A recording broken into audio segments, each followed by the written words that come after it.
Hi, I'm Mike Slavit, psychologist and author, and I have a few other interests, including kayaking, bicycling, and very occasionally poetry.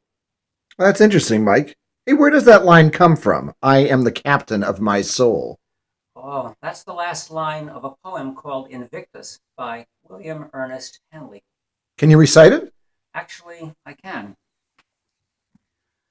Out of the night that covers me, black as the pit from pole to pole, I thank whatever gods may be for my unconquerable soul. In the fell clutch of circumstance, I have not winced nor cried aloud. Under the bludgeoning of chance, my head is bloody but unbowed. Beyond this place of wrath and tears looms but the horror of the shade, and yet the menace of the years finds and shall find me unafraid. It matters not how strait the gate, how charged with punishment the scroll.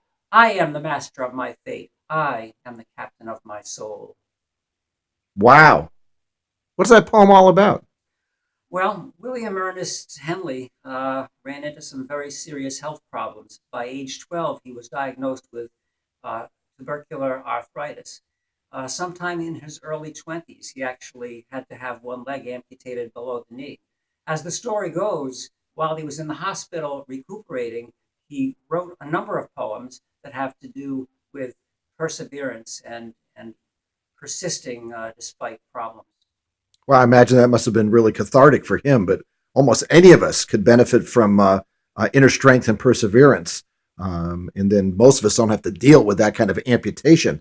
Do you have any other resources about those two subjects? Oh, I have lots.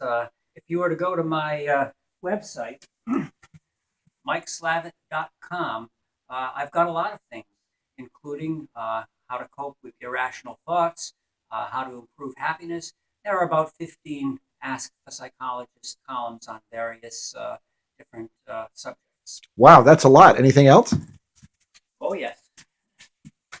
If you were to go to my website and go to my publications, you'll see that I have some books available. One is called Train Your Wandering Mind, which has very specific ways to train yourself to have better inner resources to deal with ADHD or ADHD type issues.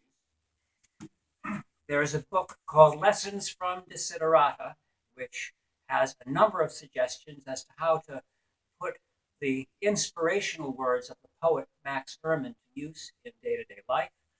And there is a book called Your Life, An Owner's Guide, which has a lot of tips on goals, values, dreams, exercise, money, and